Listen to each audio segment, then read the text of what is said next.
بداية الموسم رسميا بماتش تعبان هنتكلم عليه بتاع ليفربول وكريستال بالاس.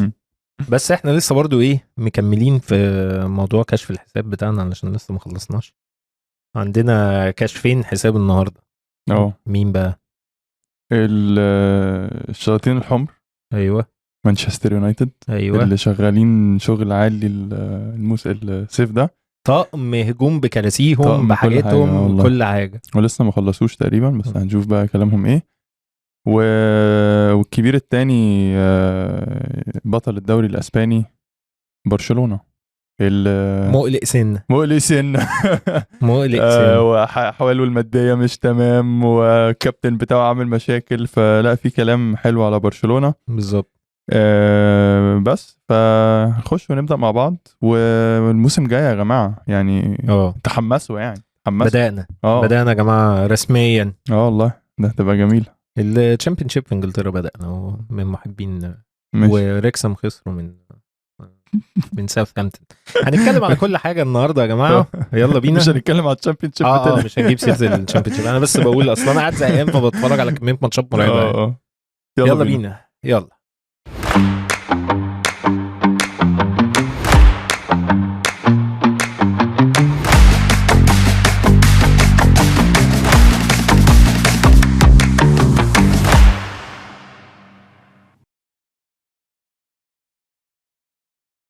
خلينا نبدأ النهاردة بأول ماتش رسمي في الموسم الجديد في الدوري الإنجليزي. ماتش الكوميونيتي شيلد أو كأس المجتمع.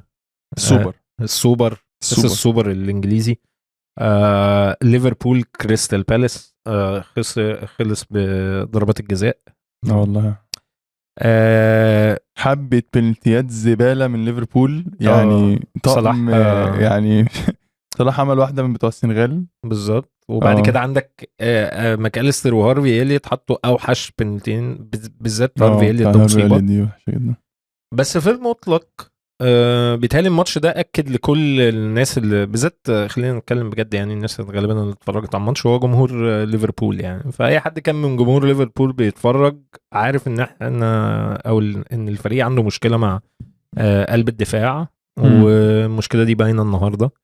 مشكله رقم 6 ان ليفربول ما عندوش اللعيب اللي هو احنا برضو ما زلنا بنلعب بنفس الطريقه بتاعت ما عندناش رقم 6 صريح.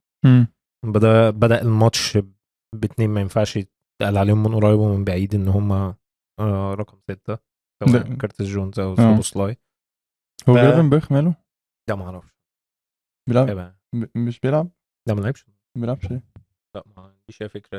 ما بيلعبش ليه دي حاجه تسأل فيها كابتن ارني سلوت. بس انا ما موجود يعني. موجود يا باشا وعايش وكل حاجه، مش مشاكل. هو بس قرر ان هو عنده وجهة نظر.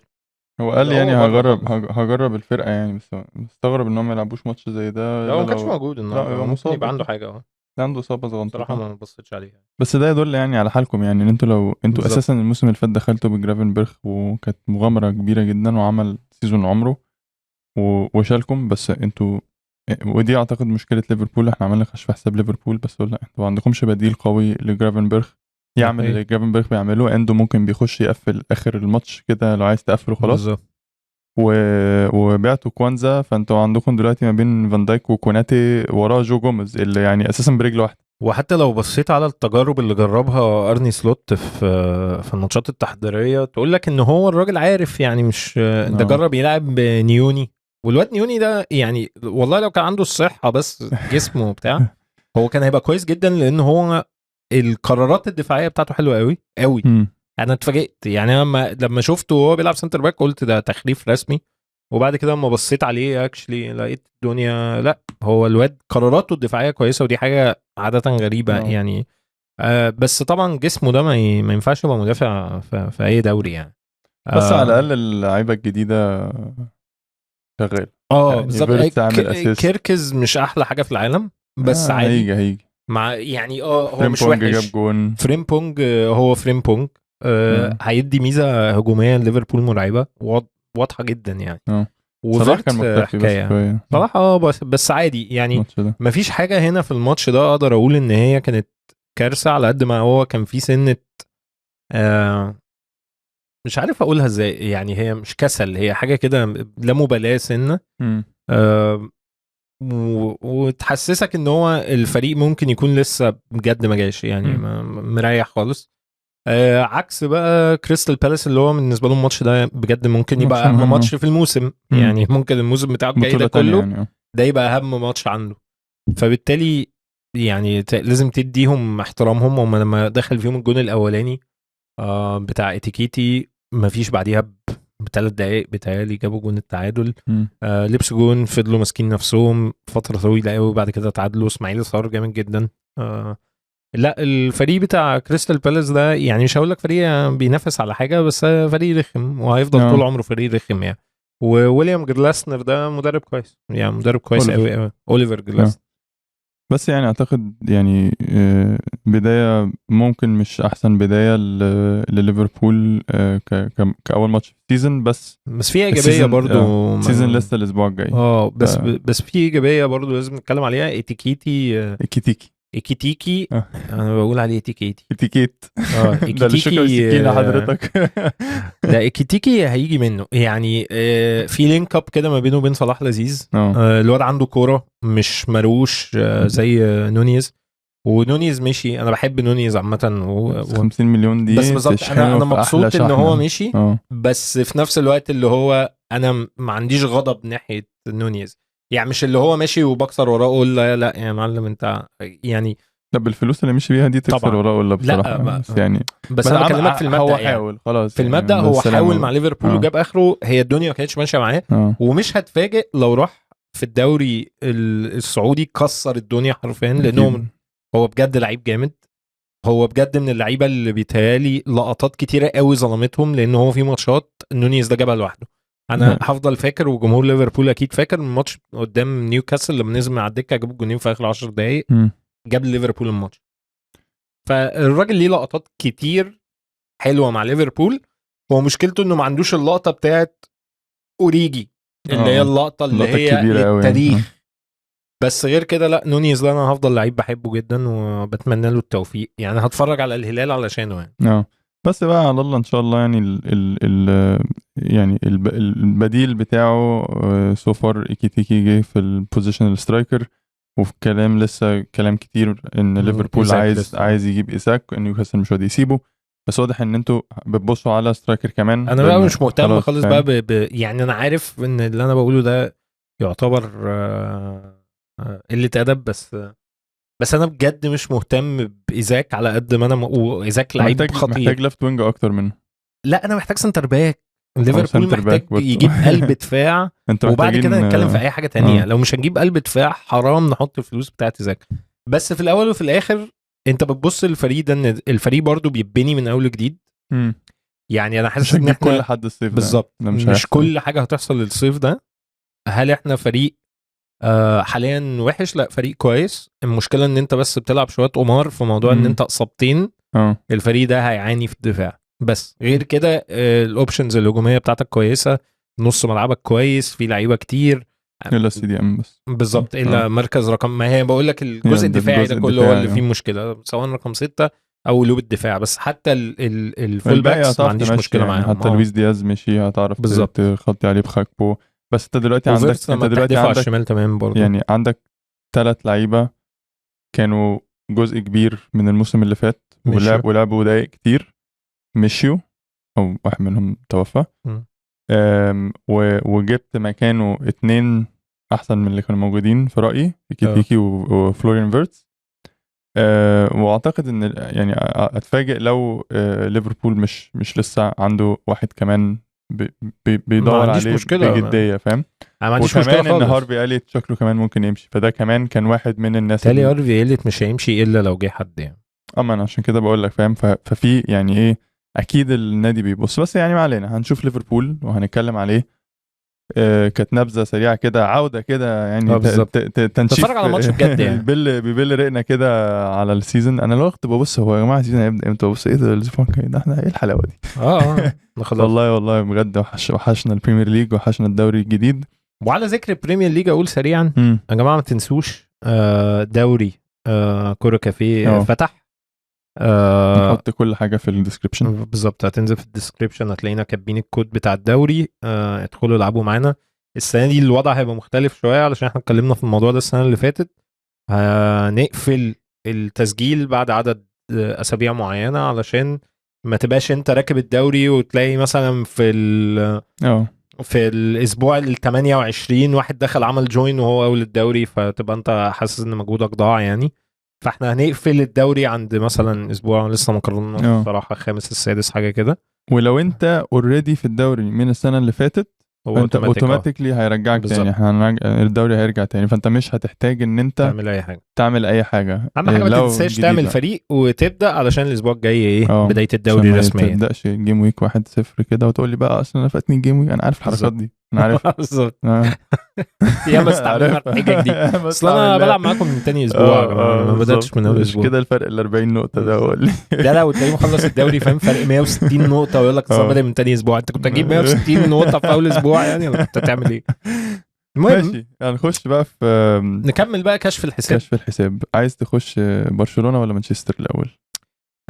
خلينا في برشلونه بما اننا قفلنا دوري اسباني ريال مدريد اخر حلقه، فنكمل على برشلونه. وبعدين برشلونه دول عندهم يعني ايه سريع شويه، يعني عكس المانجا. مش عارف بس مش عارف بس الدنيا منكش في منكش هناك ده ايه. والله الدنيا صعبه. ناخدها زي ما انتوا اتعودتوا كده واحنا متعودين نعملها، ناخدها مركز بمركز من ورا لقدام. نبدا بحراسه المرمى. في عكش. تير شتيجن عنده عكش مرعب. بس انا عايز اقول على حاجه في موضوع تير شتيجن ده، ان في حد اتكلم قال لك على فكره واللي تير شتيجن بيعمله ده هو في المطلق حاجه مش غريبه، هو بس جمهور برشلونه اللعيبه بتاعته عاده بتضحي اكتر شويه عن للفريق، زي تشابي وانيستا وميسي كله يا باشا بيضحي يعني. فاللي هو الحته دي هي اللي مضايقاهم، اللي هو انت بس هو تير شتيجن مش ابن النادي يعني يا جماعه، في صباح الفل يعني. ده الماني كمان يعني بالظبط يعني الحته دي مش موجوده في الالمان قوي يعني. فاللي هو لا هات فلوسي كاش يعني. ف مش عارف اذا كان هيلعب ولا لا. المشكله كلها كان ان هو مصاب وهم عايزين يقولوا ان هي اصابه طويله الامد عشان يفضوا البتاع. هو بيقول لك انا اصابتي مش طويله الامد. لا ومش راضي يديهم الرقم، مش راضي، ما وافقش ان هم على الورقه يعني. بالظبط ما وافقش ان هم يقولوا للدوري الاسباني هو بيقبض كام بالظبط. يعني مشكلتها ترجع ان برشلونه عنده مشكله ماديه في تسجيل لعيبه، في ان هو مرتبات بالذات، مرتبات في ان هو يبقى على ورقه مظبوط في الموضوع المادي. ف موضوع ان هو جاب جون جديد، جاب خوان جارسيا اللي هو اتكلمنا عنه شويه قبل كده.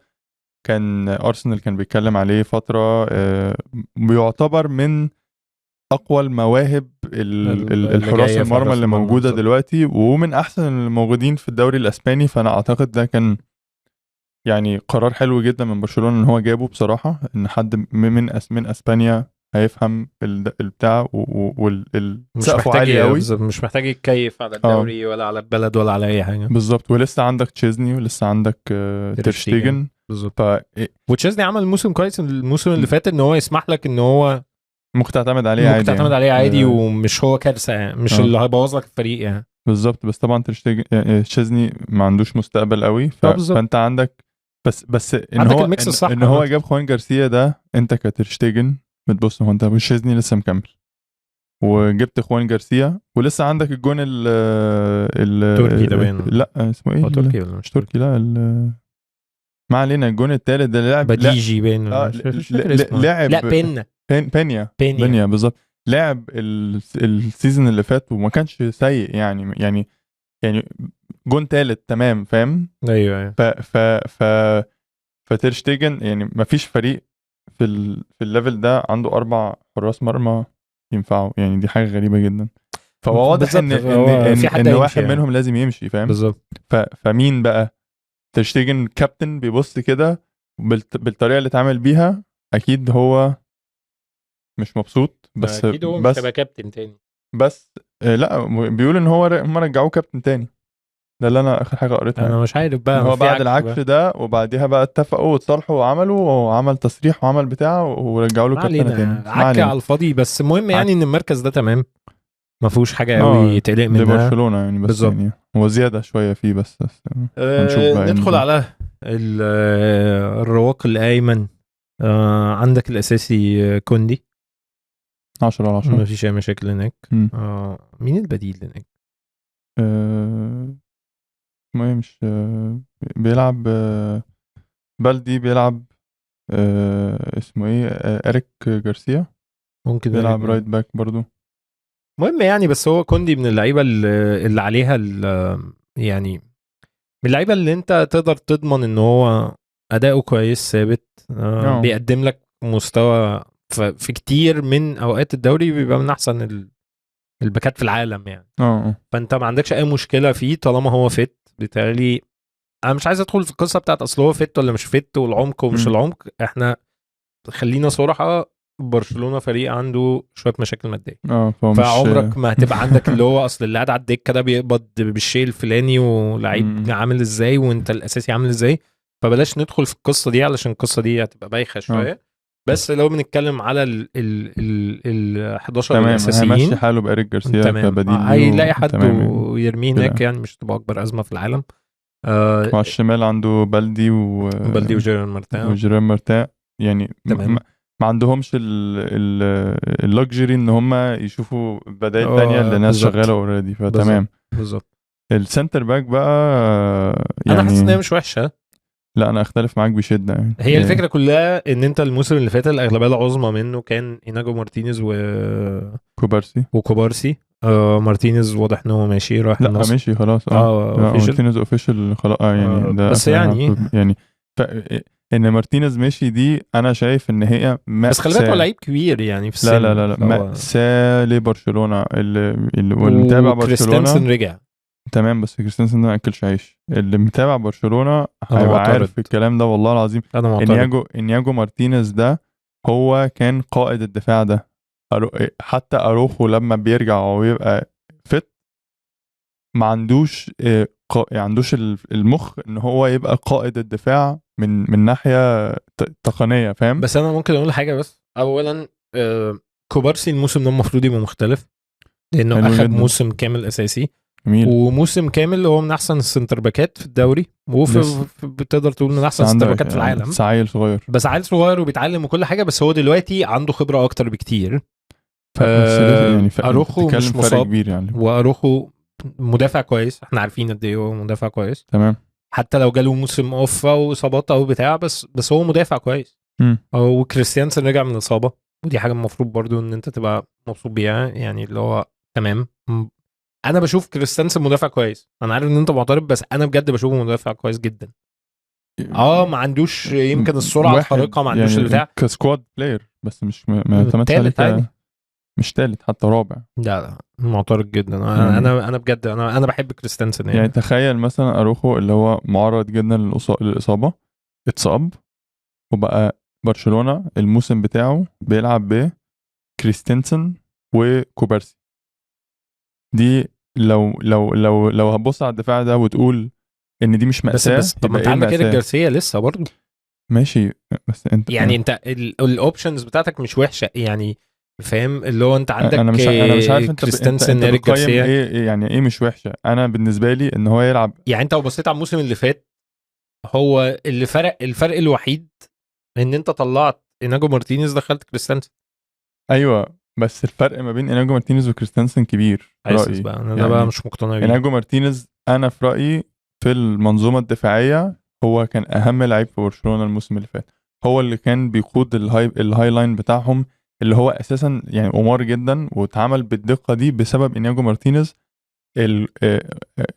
الكواليتي بتاعته على الكوره كانت عاليه جدا. هو عمل اوفر بيرفورم بس بشكل رهيب جدا.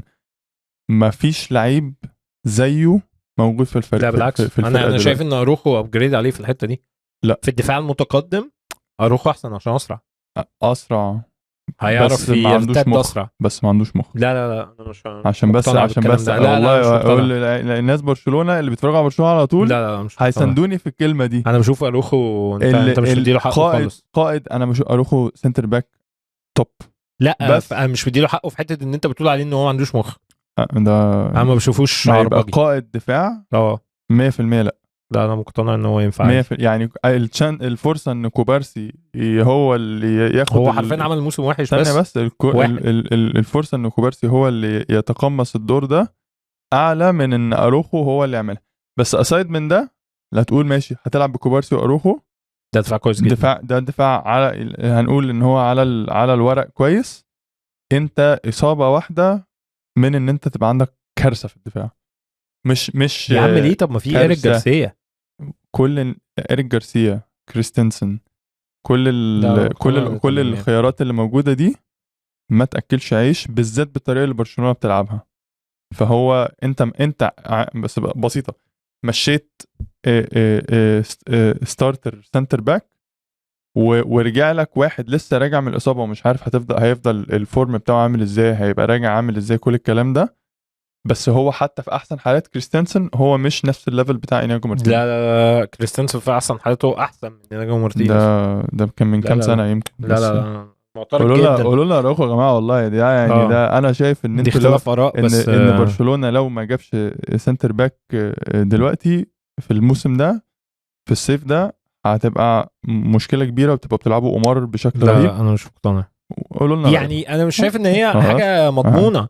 انا بقول لك لو معاك فلوس وتجيب سنتر باك تمام، ده رايك، بس انا بقول لك ده يعني لو معاك فلوس وتقدر تجيب سنتر باك كان بيها معاكش، انا مش شايف انها كارثه يعني. تمام يعني ماشي هنشوف. اكتبوا لنا يا جماعه في الكومنتات بس نفتكر لو انتوا مشجعين برشلونه، بس نفتكر الحلقه بتتسجل والموسم هنشوف وهنرجع للحلقه ونشوف حسام كان صح ولا علي كان صح.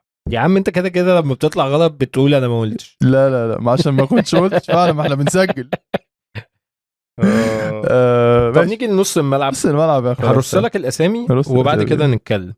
عندك جافي وبيدري وديونج وفيرمين لوبيز ومارك كاسادو وروميو، يعني رجع من العرب الصباح الفل غالبا هيترمي في عرب خراره. تمام داني اولمو اللي فات يعني. داني اولمو وبرنال. تمام انا شايف ان ده نص ملعب مثالي اصلا، مش تمام بس طول ما بيدري تمام النص الملعب ده هيبقى وجافي تمام. جافي كان شكله كويس قوي في كاس العالم، ممكن شكله كويس قوي في كل دول حاجه، وبيدري حاجه تانية. يعني بيدري تمام كل اللي حواليه ده هيشتغل وهيبقى زي الفل. بيدري مش تمام، نص الملعب ده هيتعب والفريق كله هيتعب، بس ده عشان بس الكواليتي بتاع بيدري. بتفرج على جافي في حاجه ماتش قريب وكان كويس قوي.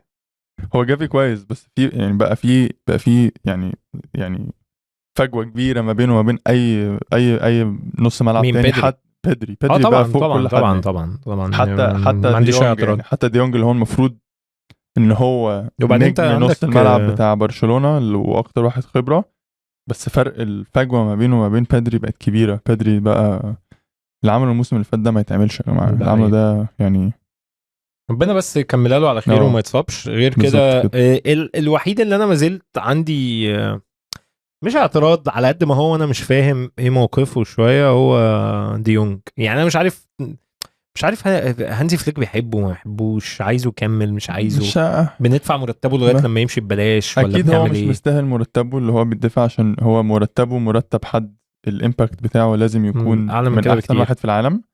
بس هو ما عملش كده، بس هو مش كل حقبته من برشلونه.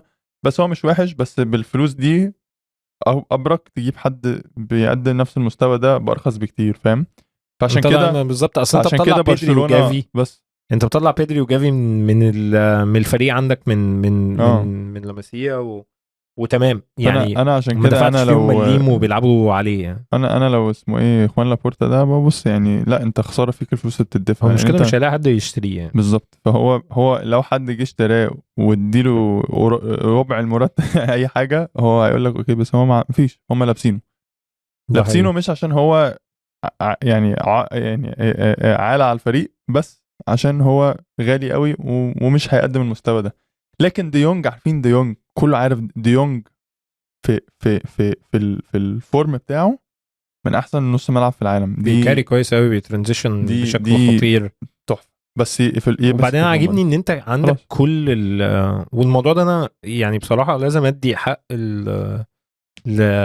لهانزي فليك، ان هانزي فليك من المدربين اللي بتعرف يعني عنده كل انواع نص الملعب في نص الملعب ده. يعني هو عنده من كل حاجه، عنده من اول الدستروير للعيب الكرييتيف. داني اولمو قوي برضه. لا ليه مين دستروير؟ كاسادو برنال، الاثنين بيعرفوا يلعبوها يعني. فانا بيعجبني ان هو يعني فيرجن برشلونه. ايوه ما بالظبط، ما كلش عيش مع يعني كلش عيش مع بس انا بكلمك ان هو عنده رينج مرعب، اللعيبه بتعرف تعمل كل حاجه، اذا كان اللعيب السريع، اللعيب اللي بيقف على الكوره كويس، اللعيب اللي بيباص كويس، اللعيب اللي بيزيد جوه المنطقه. عندك لعيب مثلا زي داني اولمو بينزل من على الدكه يلم لك الدنيا. فانا يعني بشوف ان هو وبابلو توري انا بحبه. لا يعني هو انا شايف ان ده ولا لا مش بابلو توري، بابلو توري ده اللي مشي. فيرمين لوبيز انا بحبه. تمام. هو عنده كل الانواع. الميزه بقى كمان ان انت لطيف ان يبقى عندك كل انواع نص الملعب، بس برضه يبقى عندك مدرب بيستعملهم كلهم في الاوقات الصح. اللي هو عايز ده يلعبه دلوقتي في الماتش ده قدام ده، ينزل ده من على الدكه.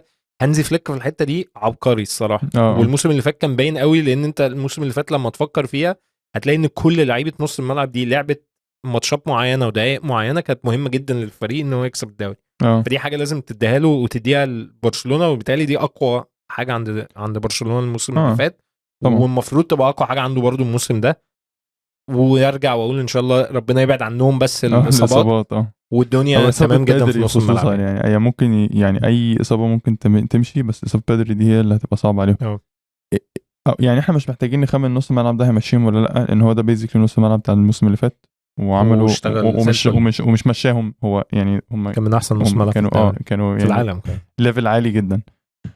فتمام يعني ما يستاهلش مليم يتصرف عليه. في ازمه ماديه اقتصاديه عندهم، مش اهم حاجه ان انت تعزز نص الملعب. ومفيش لعيبه تروح تشتريه اساسا انه هيلعب على الناس دي بس.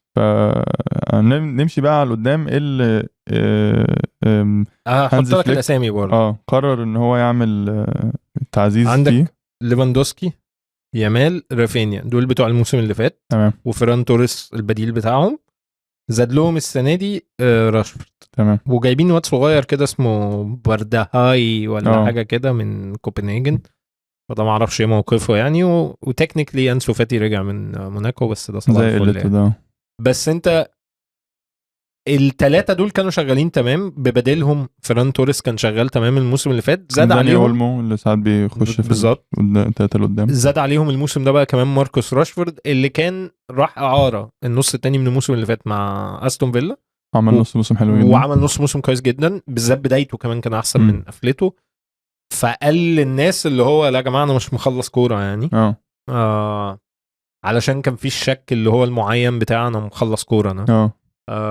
فالنص الموسم اللي فات اثبت ان هو لا، هو راشفورد يا جماعه لعيب تقيل جدا، بيعرف يلعب على الوينج وبيعرف يلعب في قلب الهجوم. ودي حاجه يعني حاجه مهمه قوي ان هي تبقى عندك في الفريق، ان يبقى عندك لعيب زي راشفورد هيخلص لك ماتشات وهيعمل لك كل حاجه. انا مشكلتي طول عمري مع راشفورد ان انا بحس ان شخصيته مش قويه كفايه يعني. هو ما بيعرفش يفرض نفسه، كان هو انا نجم. بص يعني صعب ان انت تقيم راشفورد. طبعا هو كان يعني عنده في الاول ظهور ليه الموسم اللي مش عارف جاب فيه 30 جون ولا حاجه كده، كان طياره. كنت تحس ان هو ممكن يبقى من احسن يعني ممكن يخش في واحد من احسن لعيبه البريمير ليج. ده كان التراجكتوري بتاعه. هو بقى يعني دخل شمال جامد جدا، مع ان مانشستر يونايتد كله دخل شمال. وشفنا ان مانشستر يونايتد كان بقاله كام سنه في حته وحشه، ان اللعيبه بتسيب مانشستر يونايتد وبتعمل احسن. فاهم؟ انتوني راح عمل احسن، هو راح عمل. فبنشوف الموضوع ده ان في مشكله في مانشستر يونايتد، مشكله في ثقافه النادي، تذبذب في النادي، مشكله في الاداره، تغيير مدربين كتير عملت قدام ده. هو ما كانش بالقوه الكافيه ان هو يبقى فوق كل ده. برضو هو ما زال نجم الفريق، زي مثلا حد زي برونو. هو برونو معدى في نفس الحاجات دي كلها، بس برونو نجم. فاهم؟ لا ودي بقى بالظبط اللي انت قلتها، دي النقطه المثاليه اللي هي تتقال. برونو في وسط ما الفريق كان ضلمه، كان هو النور الوحيد. كنت انت حرفيا بتخلص الموسم تقول الفريق ده ما فيهوش غير برونو. بالظبط. عارف انت كنت بتخلص الموسم تقول الفريق ده ما فيهوش غير برونو وراشفورد، كنت ساعتها اقول لك اهو عارف يدي دي. هو دي ما بيعرفش يعملها. هو لو الفريق مريح هو مريح معاه. بالظبط. في انواع لعيبه مختلفه. في لعيبه حطها في منظومه كويسه هتديك كتير قوي، وفي لعيبه ممكن هي المنظومه تتبني عليه، وبرونو من اللعيبه دي، راشفورد مش ده. فانت هو دلوقتي لما راح استون فيلا منظومه قويه جدا، فرقه متماسكه وستايلها صريح وستايلها دايركت، دي قوه ماركوس راشفورد. وحاجه مهمه مش جايبينه يلحق لهم موسم بالظبط، استون فيلا كانوا شغالين كويس، ضغط كبير قوي، هما بس باعوا دوران فراحوا جابوه. تمام. انا شايف ان بسبب الحته دي انا اقدر اتوقع لراشفورد موسم كويس في برشلونه، لان هو مش متجاب ان هو يبقى نجم الفريق. تمام. هو عادي جدا الهجوم بتاع ليفاندوسكي، هو مش هيبقى اساسي اصلا. بالظبط، الهجوم بتاع ليفاندوسكي، يامال، رافينيا، ده هجوم تقيل، هو جاي يساعدهم. هينزل بقى ماتشات معينه، هيلعب دقايق، هياخد دقايق كده كده، لان ليفاندوسكي كبير في السن كمان. فكده كده انت هتاخد دقايق بتاعتك يعني. هو ميزته ان هو بيعرف يلعب وينج شمال وبيعرف يلعب سترايكر. ميزته ان هو لعيب دايركت جدا، اللي هي كوره برشلونه حاليا، وعاك كوره كويس، وفي في الصراعات الثنائيه كويس جدا في الوان اون وانز. ميزته كمان ان هو جاي في منظومه ملائمه ليه، مع مدرب عالي قوي، اثبت ان هو بيعرف يطلع احسن ما في اللعيبه بالظبط في كولتشر برشلونه، اللي هي مهما كان برشلونه فين. الموسم اللي فات ده وراك ان ثقافه الفوز بتاعت برشلونه فوق اي نادي تاني، ودي بصراحه يعني من حاجه في حته تانية، هم في ليفل تاني في الحته دي، ان هم عندهم ستايلهم، عارفين طريقتهم. فانت لو ما هتخش في الثقافه دي هتعليك. بس انا ارجع واقول برضو هي ثقافه نادي وكل حاجه، انا متفق، بس هو في جزء كبير قوي منها لازم تدي هانزي فليك. هانزي فليك عارف يلم المجموعه دي، مع ان تحس ان هو علاقته مش كويسه باي حد من اللعيبه، بس هو الراجل بروفيشنال وقوي، شخصيته قويه، كلامه بيمشي على الكل. عنده لعيب ممكن يشكل مشكله في منظومات تانية زي لامين يامال، لعيب صغير قوي في السن ونجم الفريق، فدي ممكن تعمل مشاكل في فرق كتير قوي. بس بسبب ان برشلونه عنده التاريخ بتاع لعيبه اساطير لعبوا في الفريق، فهو ما يقدرش. بالظبط، هو مش اللي جاب اللي ما حدش جابه. هو مش بيقارن، هو يامال مش بيتحط ويتقارن باللعيبه الموجوده دلوقتي. بالظبط، بتقارن ياميل بيقارن نفسه بميسي فالموضوع ده ميزته ان هو هيفضل يخليه جراوندد او على الارض، او ان هو مهما عمل كام موسم حلو هو لسه مش ميسي. وميسي ما اتهبلش في دماغه في كل السنين اللي قعدها في برشلونه وافتكر ان هو اعلى من النادي. بالظبط. فلو ميسي ما عملش كده، لا كل حد يقعد ويسكت، فاهم؟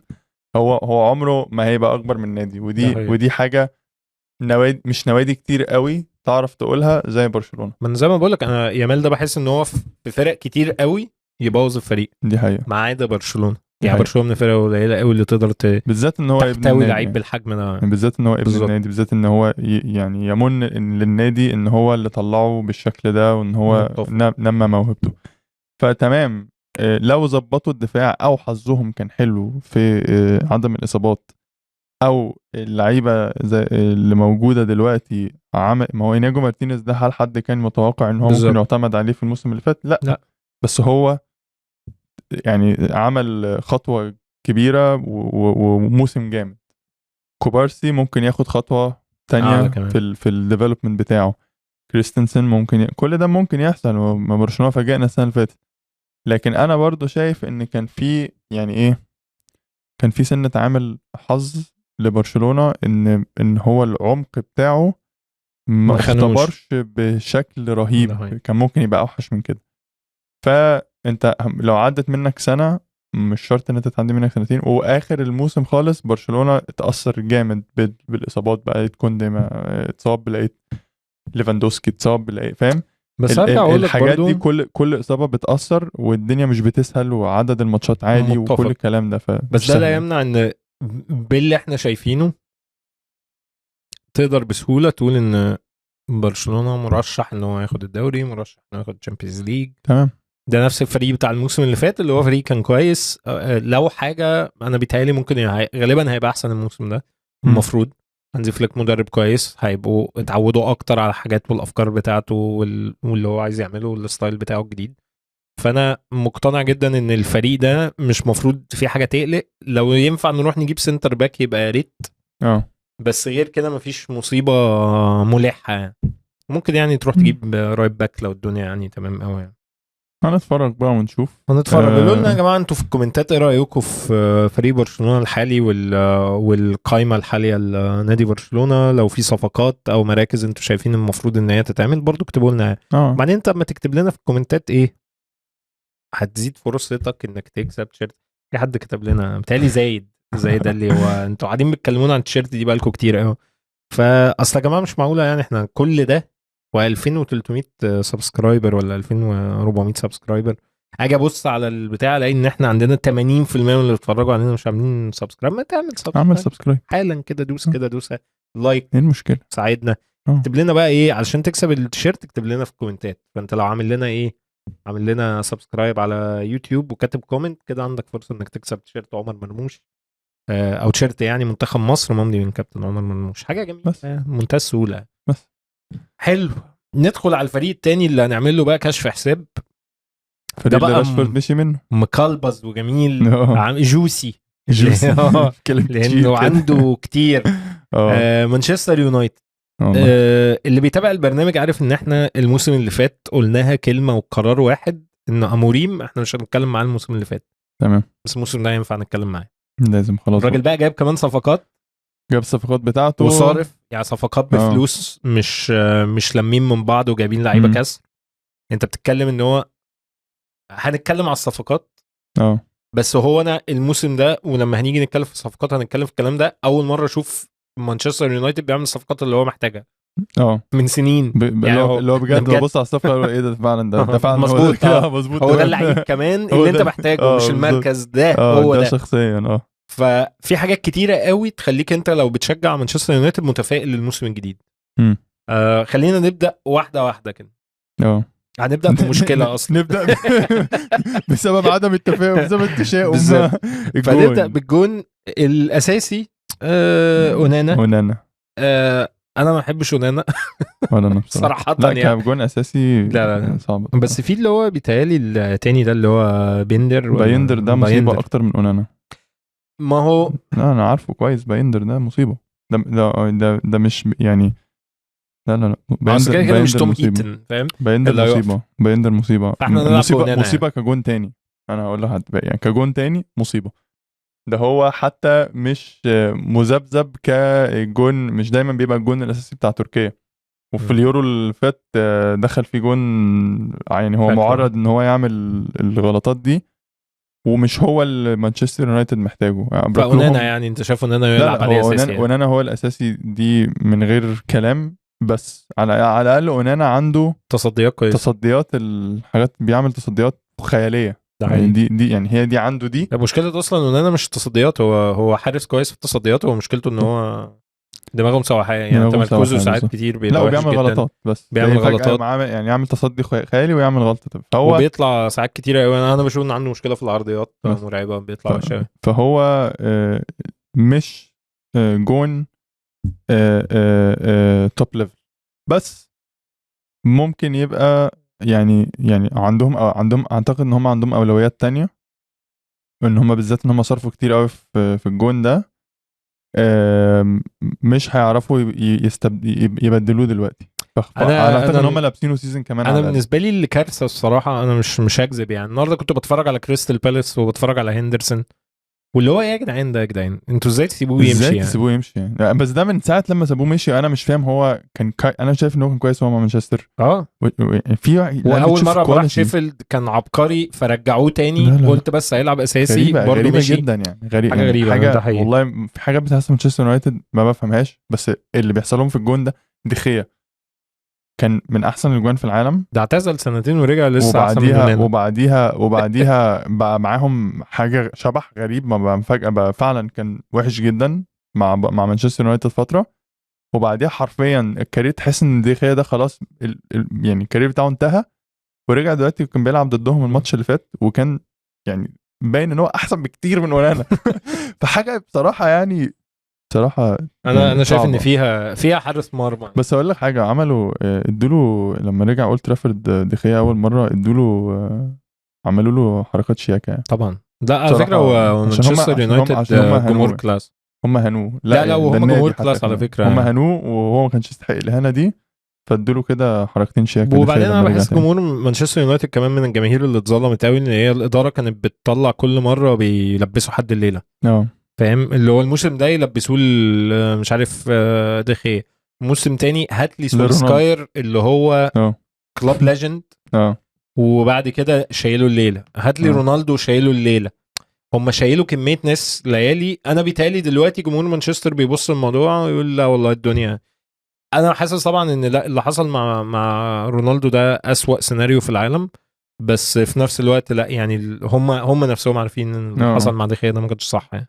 لا ويعني حتى رونالدو كان الحاجات اللي طلع قال لك يعني انا رجعت مانشستر يونايتد لقيت ان هم النادي كان زي ما سبته في 2009 2010 ولسه الموسم ده لسه فاتحين التريننج جراوند بتاعهم كتير، شفت فيديو بتاعه كده وبصراحه شكله حلو. بس فواضح ان النادي بيشتغل على كل الاصعده يعني مش بس فريق يعني رجعوا لورا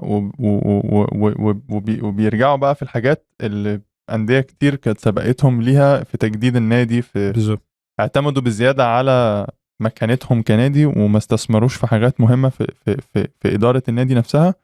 عشان كده اعتقد التغيير ده الشيفت ده الكبير حصل، ان مشجعين مانشستر يونايتد فهموا ان المشكله مش في المدرب، مش في اللعيبه، مش في البتاع، المشكله كانت في اداره والمنظومه، ودي بدات تتغير. راتكليف مش بوبيلر قوي، مش محبوب قوي، ولكن هو على الاقل بياخد قرارات صارمه وبيعمل حاجات، فاهم يعني، حاجات ستبس. في حاجات الناس تعتبرها مش كلاس قوي بتاع، بس يعني هنشوف في الاخر ايه. هو موضوع الاكل والحاجات الاكل حاجات كده اللي هو حاجات ضيقه، ما يدي حاجات ضيقه كده، وما يديش التذاكر بتوع النادي عشان يوفر لك مش عارف كام الف بتاع في النادي بيصرف ملايين. حاجات غريبه شويه بس ماشي تمام.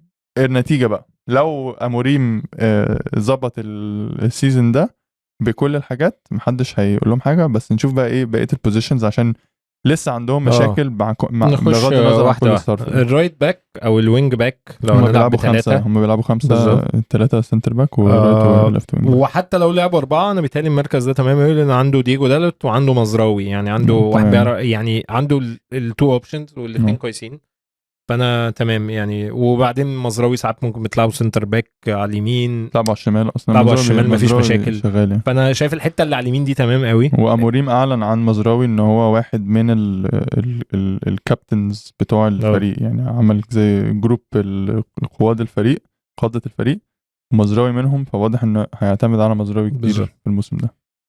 نيجي بقى لقلب الدفاع ده اللي ممكن يبقى فيه كلام شويه.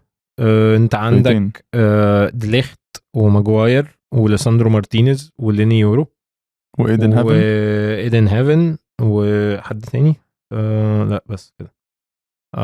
جوني ايفنز مشي بالظبط. هم دول اللي عندك. فهو لو هنلعب ب3 المفروض على الورق اللي هيلعبوا يعني دليخت ومارتينيز وليني يورو، والبودلة بتاعهم هم ايدن هافن وماجواير. انا مش شايف ان دي كارثه، يعني انا مش شايف ان دي مصيبه ولازم تتحل دلوقتي حالا وبتاع ينفع يتصبر عليها. شايف ان انت محتاج سنتر باك، انا ما بحبش دليخت وبحس ان هو مشكله. لا يعني ليساندرو مارتينيز انا بحبه بس برضو عنده نقط ضعف. ليني يورو شكله بيبقى كويس قوي وهو بيلعب طالما هو فت، فانا حاسس ان هي تحتمل. لو الحاجه الوحيده هنا اللي عليها شك ان انت محتاج هيفن يعمل موسم كويس، او ان هو التطور بتاعه يبقى كويس قوي، يعني ياخد خطوتين 3 في التطور بتاعه. بالظبط، في التطور بتاعه يبقى سريع، يبقى اوبشن بجد يعتمد عليه بالزبط. لو حد من دول الفورم بتاعه وماجواير كده كده هياخد وقت. وماجواير انا بحس طالما هو في الظل كده وهو تمام يعني. بص يعني لو هتنزله وتقفل بيه اخر 10 دقايق ماتش كده مزنوق فنزلته، طالما انت مش مديله دور اساسي او حتى روتيشن انت تمام. هقول لك حاجه، ده رايي. هو المنظومه دي تمشي لو ليساندرو مارتينيز شغال. هو ده المدافع بالنسبه لي في اللوكشه دي كلها اللي يعتمد عليه ان هو يظبط الدنيا. هو فعلا انا بحب ليساندرو مارتينيز جدا، شايف مدافع عنيف سريع، الديستريبيوشن بتاعه كويس، هو وقائد بيعرف يمشي قائد بتقنيه. يعني هاري ماجواير قائد بس قائد حماسي كده، لكن شعباوي شعباوي مش قائد تقني، فاهم. انما ليساندرو مارتينيز ده هو اللي يلائم الستايل اللي مانشستر يونايتد عايز يلعبه. من غيره المنظومه دي هتسبب لهم مصايب، بالذات ان وراه اونانا، فاهم؟ فانت ما عندكش ايه، عندك يعني الثلاثه قلب الدفاع والجون فيهم تلبك كبير شفناه الموسم اللي فات. هو المنظومه دي هي منظومه الموسم اللي فات، زايد عليها مين؟ ايدن هافن اللي جابوه في يناير وادوا له كام ماتش في الاخر. في الاخر برضه لسه عيل صغير عنده 18 سنه. من دورجو برضه جه في يناير، بس بالزبط. احنا بنتكلم عن ثلاثه القلب الدفاع. فانا شايف كل اللي هم بيعملوه ده يعتمد على ليساندرو مارتينيز ان هو يبقى موجود. لو موجود هتعرف تمشي بيه سنه كمان لحد ما تجيب حد السنه الجايه. لو ليساندرو مارتينيز وديليخت كمان، انت خلي بالك ديليخت احنا شفنا منه قبل كده زمان قوي انا عارف صعب. بس انت شفت منه ليفل قبل كده اعلى بكتير قوي من اللي هو بيقدمه. بس فلو هو انا مش هقول لك رجع زي ما كان، بس لو عمل الستيب اب دي او الخطوه لفوق سنه هيديك موسم. يعني هتطلع من الموسم ده ما عندكش المصيبه بتاعت انا ما عنديش مدافعين، لان ليني يورو كويس. ليني يورو كويس لو ليساندرو مارتينيز بالظبط. انا بقول لك ان الثلاثه دول لو قعدوا جنب بعض مفيش اصابات عملوا موسم كويس تمام، هيدوك الموسم ده وهيزقوا معاك لغايه الموسم الجديد. فهي مش تمام. اولويه يعني. تمام. الليفت او الناحيه الشمال تمام جدا. عندك دورجو انا بحبه وبشوف ان هو كويس. هو ما عندوش قوي اللي هي اللمسه اللي هو هيقط لك لجوه ويعمل بتاع، بس الواد هجمه ورايح راجع على الخط تمام بيزيد وبيحط شوط وبتاع ومش عارف ايه. فتمام قوي، كانش هو المشكله عمره. والبديل هو الجديد اللي جابوه اللي هو ليون، جابوه من الاوروجواي، واد صغير. انا طبعا ما شفتوش عمري في ماتش، بس اللي شفته منه كده على اليوتيوب يعني الواد شكله كويس. فتمام. وعندك لوك شو وعندك طاير الملاسيا رجع، بس بيتهيألي هيتشحن تاني. عندك مزراوي ممكن يسد على الشمال لو احتاجته. ديجو دالوت حتى نفسه ممكن يسد على الشمال لو احتاجته. عندهم العمق في الوينج باكس، ما اعتقدش ان هي دي مشكلتهم يعني. وزي ما انت قلت هي انت لو جبت قلب دفاع كمان يبقى يا ريت. بس انا مش شايف ان احنا في مصيبه اللي هو لازم حالا يا اما الفريق ده هينهار. يعني انا شفت فرق انا شايف كده عشان ليساندرو مارتينيز معرض الافيلابيلتي بتاعته مش 100%. بس هي دي مارتينيز كان بيلعب كتير، ده هو بس الموسم اللي كان فيه اصابات. لا بس حتى في اول سيزون جه فيه كان كله اصابات، والموسم اللي فات كان مصاب كتير. هو موسمين لحد دلوقتي اللي لعبهم مع مانشستر يونايتد ما كانش افيلبل موسم كامل زي ما سنتر باكس تانيين افيلبل مع فرقهم. فان هو يكون هو ده بس وتخش وتبقى واثق من نفسك كده صعب. موليه سنه ما عندهمش بقى الفلوس، ما عندهمش اوبشن. يعني عندهم الاوبشن ان هم يعملوه ما عملوهاش، دي تبقى حاجه. وما عندهمش الاوبشن وهو ده اللي في ايديهم. تمام خلاص بقى هتعمل ايه؟ فاهم يعني؟ هتمشي حالك باللي تقدر تعمله يعني. بس يعني طب خلينا نكمل. نطلع بقى على نص الملعب. اقول لك الاسامي برضو وبعد كده نتكلم. عندك اوجارتي وكازاميرو وماينو وبرونو فرنانديز وميسن ماونت وكولير، توبي كولير.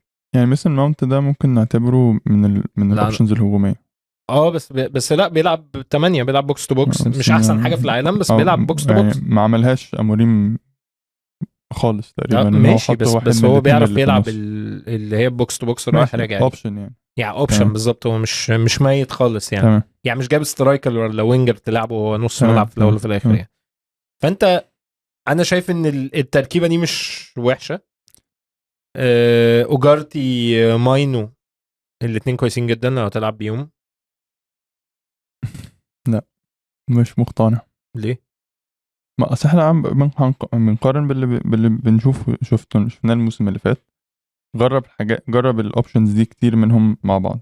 جرب انه يحط فرنانديز واحد منهم، جرب انه يلعب باوجارتي وماينو، جرب انه يلعب بكاسيميرو اوجارتي، جرب انه يلعب ماينو مثلا. من اللعيبه اللي انا شايف ان هي لسه عندها سقف عالي جدا، بس لسه قدامه وقت شويه. اتحط عليك كتير قوي في سن صغير قوي واتهرس فيها شويه واتظلم فيها شويه. انا شايف ان هو كان في منظومه تعبانه واتحط عليه توقعات كبيره قوي وبيطلب منه كتير قوي ومش بتاعته. كازيميرو عنده طبعا يعني كل الخبره. شفناه السنه اللي فاتت بدنيا بدأ ينزل ورجع تاني شويه. اوبشن سكواد بلاير هيفضل مهم ان كازيميرو ما تقدرش تمحي كل اللي فيه كازيميرو. وجارتي مش هو اللي هم ايه اللي حطوا املهم كلهم عليه ان هو يجي ينقذهم. لا بس هو كان واخد وقت يعني. انا شايف اوجارتي في افلات الموسم والماتشات الوديه والكلام ده، لا اوجارتي شكله كويس جدا. انا بقول يعني ايه اللي بيتفرج على مانشستر يونايتد ودي كانت حاجه كنت يعني بس من دايما الناس كتير بتتابع مانشستر يونايتد ان لسه ما شفتش اموريم لقى الكومبينيشن اللي في نص الملعب اللي توليفه يعني التوليفه اللي تنفع دي. واضح ان هم جابوا كونيا ومبويمو، هو يعني ان هم ممكن يعتمدوا على دول ان هم يبقوا اللاعبين اللي ورا السترايكر في هنيجي للي قدام تشكيله اموريم. يعني انت ما تشوف قرارات فاهم ان فرنانديز كان بيلعب فيها ساعات كان بيلعب اكشلي يعني زي اولموست سترايكر ويعملها. بس هو واضح ان هو عايز فرنانديز ورا. ايوه عايز فرنانديز واحد من الاثنين دول لان فرنانديز مهم في التوليفه دي. فلو فرنانديز هياخد واحد من البوزيشنز دي من غير نقاش ان هو احسن لعيب في الفرقه دي، انت عايز اللي جنبه يبقى حد ما بين دستروير وبوكس تو بوكس. كازيميرو واوجارتي ينفعوا في فقره الدستروير مش البوكس تو بوكس. معترض شويه. اوجارتي انا بشوف ان هو ينفع يزيد. هو ينفع بس لسه مش الكواليتي اللي هم عايزينها. ماينو هجوميا بيسد، دفاعيا لسه عنده مشاكل والكومبوجر بتاعه والهدوء بتاعه في نص الملعب اللي هم محتاجينه مش دي. الكلام دلوقتي في ان مانشستر يونايتد بيتكلم على باليبا جامد جدا. ده بقى ايه اللي هو ايه ده اللعيب اللي فعلا يعرفوا يبنوا ميدفيلد عليه. خلي بالك نظام الخمسة 3-5-2 ده والخمسة 5-2-3-1 5-2-2-1 اللي هم بيلعبوه بيعتمد ان الاتنين دول هم اهم لاعبين في الفريق وبيعملوا حاجات زي ما تقول ايه كومبلمنتري كده، وبيحتاجوا ان هم يعملوا يعني محتاج واحد يكون قوي قوي في الديستريبيوشن زي مثلا مع جابي الونسو كان عنده جرانيت جاكا باسنج رينج عالي جدا وده فرنانديز يعملها وبيعمل ازيد منه بقى كمان. وواحد كويس قوي في الدستروير بس عنده برضو ايه الكومبوجر ان هو يعرف يبقى يشيل الدنيا لوحده. ودي حد زي باليبا هو ممكن يعمل كل حاجة هو عايزها. فهو انا شايف ان يعني ايه لو عايزين ياخدوا الخطوة الزيادة دي يبقى يجيبوا باليبا. لازم يجيبوا حد زي باليبا. وهنا بقى نيجي للنقطة المهمة. أنا هاخد النقطة دي وأكمل بيها على النقطة بقى بتاعة الهجوم. زي ما بقول لك ميزة مانشستر يونايتد الموسم ده إن اللعيبة اللي مضاها أو اللعيبة اللي هو مهتم بيها هي اللعيبة الصح. صح. لأن باليبا زي ما أنت بتقول هو هيبقى المثالي الصفقة المثالية في نص الملعب. وغير كده زي ما بقول لك هي في ميزة إن هو عنده أوبشنز كتير قوي أصلا. فهو لما يجيب باليبا يقدر بقى يغير وينوع ومش عارف ايه. عايز يلعب ماتش كمان ب3 في نص الملعب و2 بس في الهجوم يقدر يعملها. عايز يلعب ب4-3-3 هيجيبها 4-2-3-1 هتقول معاه.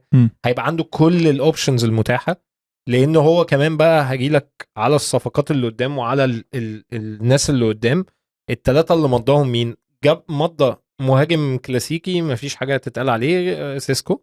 تمام. بس مادا كونيا وامبويمو اللي هم 2 لعيبه بيعرفوا يلعبوا رقم 10 بيعرفوا يضموا لجوه والاثنين بيعرفوا يلعبوا على الوينج. فدي ميزه مرعبه ان هو تخليه عايز يلعب الماتش ده 4-2-3-1 تمام. عايز يلعب ب2 ورا المهاجم هيلعب بيهم لان الاثنين ينفع يلعبوا اللعبه دي. انا بصراحه يعني احسن لاعبين كان ممكن مانشستر يونايتد يجيبهم السيزون ده هم كونيا وامبويمو. واعتقد القرار ده من القرارات اللي ممكن تكون مفصليه يعني محوريه في تحول مانشستر يونايتد. لان انت جبت لاعبين عندهم الخبره عندهم الكواليتي عندهم بيشموا الجون عارف اللي هو ايه. امبويمو ده العيال بتحب تجيب جوان تمام. بس احنا قلنا الفريق قبل كده كان بتشوف فرنانديز ان هو ده النقطه الضوء الوحيده اللي في الفريق. امبويمو كان كده في فرقته وكونيا كان كده في فرقته. فانت بقى عندك اكتر من لعيب تعرف تعتمد عليه ان هو يشيلك مش يأدي بس. واكتر من لعيب عندهم خطوره غير عاديه على الجون، ودي كانت من اكبر مشاكل مانشستر يونايتد، ان هو كان ساعات بيوصل بس عنده زيركزي، هويلاند، ميسن ماونت، ماينو، كميه لعيبه بتضيع، جارناتشو انتونيو، كميه لعيبه ما عندهاش اللي هو بيقول لك الليثل، فاهم، حد قاتل قدام الجون. ده هي تشيلسي بكل عمله كان عنده كفايه من اللعيبه دي، ان هو حتى لما كان تعبان كان يعرف ان هو يخلص ماتشات، فاهم. ارسنال ما عندوش من اللعيبه دي، فبرغم ان المنظومه كلها حلوه جدا بس من غير اللعيبه دي كانت اكبر مشاكل ارسنال. كان بيكسب بغض النظر ان ما عندوش اللعيبه دي. ليفربول العكس، فاهم، كان بمشاكل بس عنده احنا ده اللعيبه اللي بتخلص، يكفي من اللعيبه ان هم يعني لو شمها كده، فدي يعني كانت مشكله كبيره في مانشستر يونايتد. ودلوقتي ان هم جابوا كونيا ومبويمو، 2 ممكن يلعبوا ورا السترايكر، والسترايكر جابوا دلوقتي بنجامين شاسكو. انا اتكلمت عليه قبل كده، انا كنت مبسوط جدا لو هو كان جه ارسنال، يعني شايف ان هو اذكرك ان انت قلت ان هو كصفقه يبقى احسن من جيوكيريس. لا انا ما قلتش كصفقه، انا قلت ان هو بنجامين شاسكو كان ستايله ملائم اكتر لارسنال، لان ارسنال ستايله بيحتاج حد يبقى يعني تارجت بلاير، او اللي هو لاعب محطه، ولاعب محطه يحرك الوينجات اللي حواليه، ويمشي الناس، وفي نفس الوقت يبقى بيعرف يخلص، ان ده ملائم اكتر، تمام. لكن الصفقه بالنسبه لي ده كان ان انا كنت فاكر ان شاسكو ده ممكن يخلص بسعر ريزونبل، لان هو لسه مش ما اثبتش نفسه، فاهم. لكن بصراحه السعر اللي هم جابوه بيه ده هو صفقه كويسه لمانشستر يونايتد، لان مانشستر يونايتد ما عندوش مش مطالب منه ان هو يكسب الدوري الموسم ده. هو مطالب منه ان هو يعني يرجع في التوب 6، مش مطالب منه ان هو يكسب الموسم ده. فممكن يجيب لعيب سقفه عالي قوي عليه اوفر باي فيه، ماشي، هو صرف بزياده عشان ما فيش اوبشنز كتير قدام، ويصبر عليه كام سنه ويبقى من اللعيبه اللي بتتبني عليها الفريق، ولعيب بجد عنده حاجه مختلفه عن هويلاند وزيركزي. انا شايف ان هو على الكوره احسن منهم، ان هو فينيشاته احسن اقوى منهم، هو بس هو مخاطره شويه. انا يعني انا نرجع نقول برضه هو ريسك شويه، لسه في ريسك. ارسنال ما كانش يقدر ياخد الريسك دي بالسعر ده. تمام، انا مبسوط مش هنرجع على ارسنال بس يعني المهم ارجع بس واقول لك ان انت ما كانش عنده اوبشنز كتير تانية قدام. هنتكلم بقى على حاجه تانية، ان انت جبت الثلاثه دول، بس انت لسه عندك ديالو لعيب كويس جدا جدا، لسه عندك ممكن يلعب في الوينج باكس برضه لو احتاجته، ولسه عندك زيركسي اللي هو بيعرف يعمل ادوار معينه. هويلاند انت ما مشيتوش، اللي واضح ان هم هيمشوا هم جارناتشو وانتوني وجيدن سانشو، تمام. ما اعرفش هيروحوا فين، بس هم دول لازم خلاص يتكلوا على الله. تمام، لازم يمشوا، لان مش لان هم وحشين، بس لان هم خلاص هم خلصوا في الفريق. لكن لما تيجي تبص عليها دلوقتي، انا شايف ان حاليا بالاوبشنز اللي هتبقى على الدكه دي، يعني بهويلاند وزيركسي وديالو، دول هيبقى مانشستر يونايتد عنده واحد من احسن خطوط الهجوم في الدوري. دي حقيقة، يعني بمبويمو، بكونيا، بسيسكو، بديالو بالذات ده خلاص عندك كل الانواع. عندك الوينجر السريع، عندك المهاجم جوه الصندوق، عندك كونيا بيلعب مهاجم بره الصندوق لو محتاج تعمل الخطة دي، عندك وينجرات زي ما بيقول الكتاب لو عايز تلعب بوينجرات. انت بجد عندك كل حاجة. هرجع واقول انا ما بقتنعش بموضوع ان هو انت هتمضي لعيبة فهتشتغل النهاردة الصبح دي. فممكن جدا، ودي حاجة برضو رخمة شوية، ان انا طول الموسم ده هبقى مدي اموريم حتة بتاعت اللي هو عقبال ما تولفهم على بعض هتاخد وقت، انا فاهم. فمش هحكم عليه، مش هبقى قاسي عليه قوي برضو في الحكم الموسم ده، علشان شايف ان هو محتاج وقت، والمشروع ده لسه بجد في بدايته. زي ما انت قلت، انا برضو مقتنع زيك، لو جابوا لعيب بليبة او لعيب زيه الموضوع هيفرق معاهم قوي، بس لو ما جابوش برضو ده فريق ينفع يخلص في التوب 6، ينفع عادي جدا يخلص في التوب 6. هيعملها ولا لا؟ بيتهيألي المفروض ان هو يعملها. ده لو هنبص عليه كقائمه فريق وكلعيبه، بالذات مدرب كمان تاني سنه ليه مش اول سنه، فخلاص بدا يبني الفلسفه بتاعته. بالذات ان باين قوي من الموسم اللي فات ان اموريم ما كانش الراجل مش زي تشابي الونسو لما اتكلمنا عليه في ريال مدريد، ان هو عنده القدر الكافي من المرونه بتاعت ان هو اديني اللعيبه وانا ايفهم. هو لا، هو انا هلعب بستايلي وهاخد اللعيبه اللي عندنا دي احاول اجبرهم يلعبوا بستايلي لغايه لما ربنا يكرم واجيب اللعيبه اللي انا عايزها. هو دلوقتي بدا يجيب اللعيبه اللي هو عايزها، فبالتالي المفروض ان هو لو طبق نفس الفكر بتاعه من وجهه نظره، نفس الفكر بتاعه دلوقتي عنده لعيبه تنفع تلعب الفكر بتاعه، المفروض ان هو يدي نتائج. المشكله بجد ان انا يعني عارف انت صعب تقيم نجاح حد ومانشستر يونايتد فيها مشاكل كتير، عشان هما من ناحية النادي محتاج ان هو يثق في حد ويديله فرصة بجد، ومن الناحية التانية هو عمل الموضوع ان هو يدي مدرب وقت ويجيب اللعيبة اللي هو عايزها، وبعديها يلاقي قرر ان هو مش عاجبه المدرب ده يقوم ممشيه ولابس لعيبة المدرب الجديد ممكن ما يكونش عايزها. بالظبط. عملها كتير قوي ان خلاص هو ما يقدرش يعملها تاني. هو حقيقي ما يقدرش يعملها تاني. هما ما عندهمش اوبشن غير ان هما يصبروا على اموريم الموسم ده والموسم اللي بعديه على الاقل، لغايه ما اخلص المشروع بتاعه خالص، لحد لما ايه.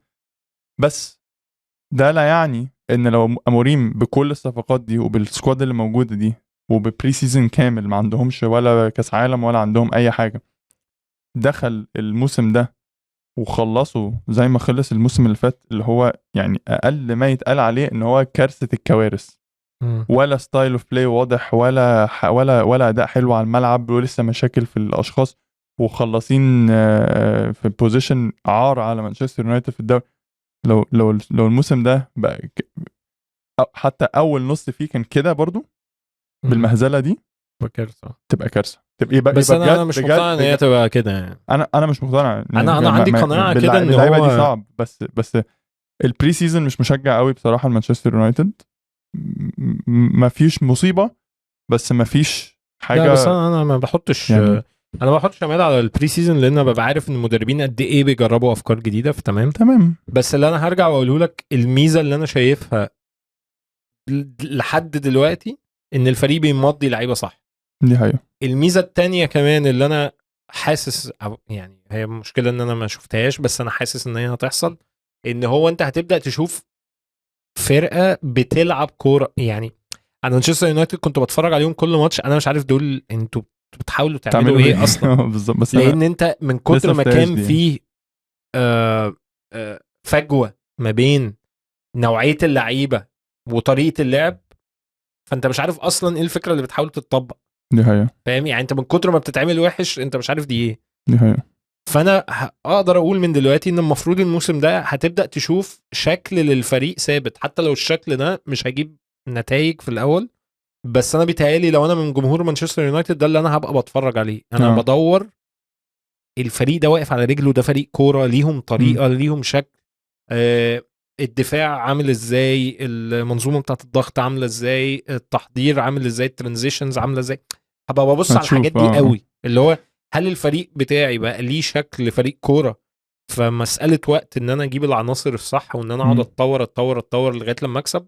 بس عارف انا اقول لك حاجه، انا يعني عشان بس برضه نقفل بقى خلاص الكلام عن مانشستر يونايتد، انا لما برجع واشوف يعني هل كان قرار كويس ان هم جابوا اموريم في الوقت اللي جابوه، انا اكشلي لحد دلوقتي مقتنع ان هو كان قرار وحش. مش عشان اموريم، مش حكما على اموريم، لان انا شايف فعلا الموسم اللي فات ده ما ينفعش تحكم على اموريم انه جه في حاجه مبهدله وفي وسط سيزون وحش وبقى اوحش. بس لا ما اعتقدش ان هو يلام عليه. ولكن قارن مثلا مش على ان هم احسن مثال، بس توتنهام. يعني توتنهام دلوقتي ماشي بوستوغلو وجابوا توماس فرانك ده. انت لو الدنيا مش ماشيه ما تقدرش تبص وتقول هي مشكله توماس فرانك، لان انت شفته اشتغل مع فريق اوحش بكتير من غير عناصر في الدوري الانجليزي، وشفته عارف يبني فريق صد وقف يعني كان غلس لاي فريق انه يلعب ضده. فانت عارف ان ده بينفع، ان ده بيشتغل، فاهم؟ لكن كل المدربين اللي انت جبتهم قبل كده ما كانوش بروفن في الليفل بتاع مانشستر يونايتد، فاهم؟ فهو ما لا اقول لك بس يعني هو مشى حد تاني وجاب حد تاني برضو، انت ما تعرفش هي لو ما مشيتش هتبقى مشكله المدرب ولا مشكله اللعيبه ولا مشكله الفريق. بس الناس كلها كانت بتتغنى بأموريم، يعني هم لما جابوه الراجل كان عليه العين حبيبي، ما عليه العين حاجه، تمام يعني، بس هو نوت بروفن. ماشي proven. تمام. وانت في حقبه محتاج ان انت ما تبقاش لسه قاعد بتفكر لا ده المدرب اللي انا عايزه ولا لا. لا ما تبقاش ما يبقاش عندك الشك ده، فاهم؟ خلي بالك اصل هو المدربين ما بتتجابش في يوم وليله، ده بتتجاب على عناصر كتيره قوي. دي حقيقه. لجنه بتقعد تبص الفريق وعندنا ايه وعايزين نوصل لايه وطريقه اللعب اللي بنحاول نوصل لها انكلودنج حاجات يعني زي مثلا طريقه تطور لاعبين الاكاديميه، مش عارف كان ممكن يعملوا قصص كتير قوي، فاهم؟ لا انا بالعكس، انا شايف ان هم عملوا الصح. هو واضح جدا انه كان هيبقى موسم كارثي بغض النظر، واضح جدا ان تين هاج كان مخلص ومش هينفع اكمل مع الفريق، فاستعمل الموسم اللي فات كبري سيزن، عارف هو مين اللعيبه اللي مكمله معاه ومين لا. يعني خلي بالك اصله كان ممكن مثلا يجي الصيف ده اقول لك على حاجه في الموسم ده انت كان ممكن يجي الموسم ده مثلا لو لسه مضيين اموريم فياخد لعيب زي مزراوي يبيعه، لانه هو مش لعيب بتاعه قوي. هو جه والله في نص الموسم اللي قعد فيه او اكتر من نصه، قعد شاف مزراوي قال لك ايه ده الواد ده ينفعني، خليه. ماجواير اللي الناس كلها توقعت انه خلاص سلام، قال لك والله مش وحش، دب فيه الروح شويه، قال لك يعني ينفع امشي بيه الدنيا كمدافع رابع خامس ايا كان، خليه قاعد معايا. جرناتشو اللي كان متبص له انه نجم قعد معاه شويه قال له باشا شنطتك واتكل على الله. فهو خد مميزات بتاعت ان هو عمل كانه موسم تحضير طويل قوي ان هو يعرف يدخل الصيف يمضي اللعيبه بتاعته. تمام، بس كان ثمنه غالي ودي حاجه ما ثمنه غالي ومش مشكله، هو كده كان الموسم ما كانش هيكسب فيه حاجه، وثمنه كان تقليل الثقه في اموريم، ودي هي دي المشكله الوحيده.